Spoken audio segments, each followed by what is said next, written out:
Well, what's going on, guys? This is Carly here, bringing you another weekly dose of horror, and we are moving right along in this little 3-pack I have here as featured in the previous video, and that of course is the Beast and Heat trilogy, not trilogy, but 3-pack of just random movies here. And next up we have Shadow Dead Riots. That is the second film that you get with this pack. And Shadow Dead Riots, I'll just read the back here because it's interesting. It says, horror icon Tony Todd delivers his most powerful and evil performance as Shadow, an executed and resurrected serial killer who invades a woman's prison in search of the girl known only as Solitaire. Solitaire senses her impending doom and prepares to single-handedly take on Shadow and his army of zombies in a supernatural martial arts showdown. So, yeah, I just think it's funny. People always, in these, movies, they like to use, if they get like a big horror actor, they always try to make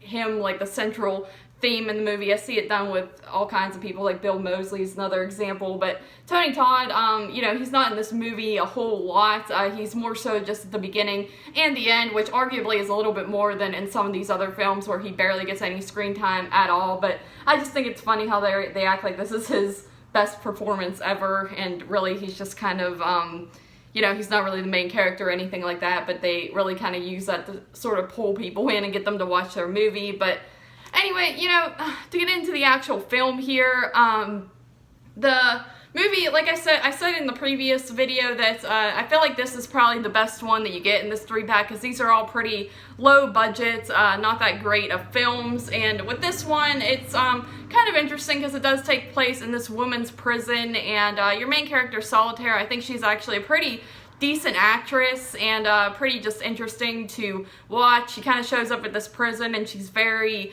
quiet, kind of keeps to herself, but she's sort of a badass type of character at heart.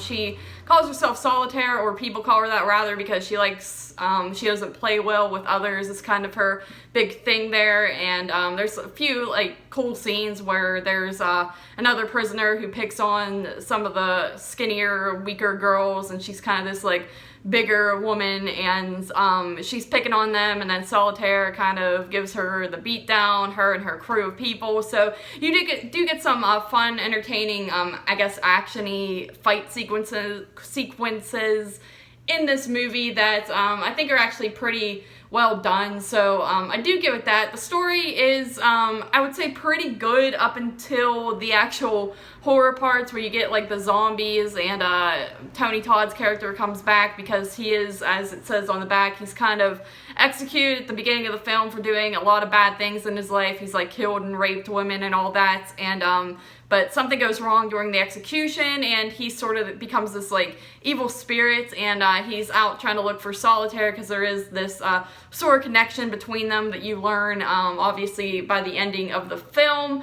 And I just feel like when it gets to the end, it's not too good. I mean, the zombies characters kind of look alright, but it just kind of feels very generic at times, and some of the dialogue's just not that great, and it kind of takes me out of it. But I feel like the whole prison setting is interesting. I always enjoy just the prison setting. I've come to find you don't really get a whole lot of that, but especially a women's prison, it just, I don't know, there's just something a little more intriguing about that, I guess. All the actors in this movie are pretty decent too. That's another big step up from the first movie you get in this pack. The acting in that one is god-awful. I think the acting in this one is pretty well done. The only one who's not too good is one of the guards in the movie. She's supposed to be sort of this like bitchy, hard-ass type of guard, and I just think she comes off as she's trying a little too hard to play that type of role. But other than that, I think everyone else does a pretty decent job, and I think this movie's filmed a little bit better than, like I said, with comparing it a lot to the first movie you get in this pack, even though they aren't really related or anything like that, besides being in this pack. But I feel like this one is, while it's still definitely got that low budget feel, it seems like they, had a little more to work with, and the filmmaking in it is just a little more, I guess, professional and advanced than other low-budget movies you see, where it feels like they're not really trying too hard at all. This movie feels like it does have just a little more heart behind it and a little more effort to actually make an entertaining film, and I appreciate it for that alone. Like I said, when it gets to the horror parts and sort of like the showdown between Tony Todd's character and this Solitaire character, I guess Tony Todd's character would be Shadow in this instance, but I don't know, I'm just a little taken out by it, but all the build-up I think is fine, and I am intrigued with it. I remember the first time I watched this, I was pretty surprised because I thought it was going to be god-awful, and watching it, I was pretty entertained throughout. So, not a bad movie. Would I recommend it? I would say, you know, you could definitely probably skip this one. It's kind of forgettable. If you like Tony Todd, of course, he's always great. He's just like a great presence with his voice, and he's, you know, kind of a tall, bigger guy, so he's always just entertaining to see on screen no matter what he's in, really. So if you're a fan of him and his movies, I would say check it out, and if you do like the prison setting, I would say probably check it out, but other than that, it's a little bit forgettable, and I wouldn't say it's anything overly special. Like I said, it does have that low budget feel to it, but if you don't mind it, I guess give it a watch.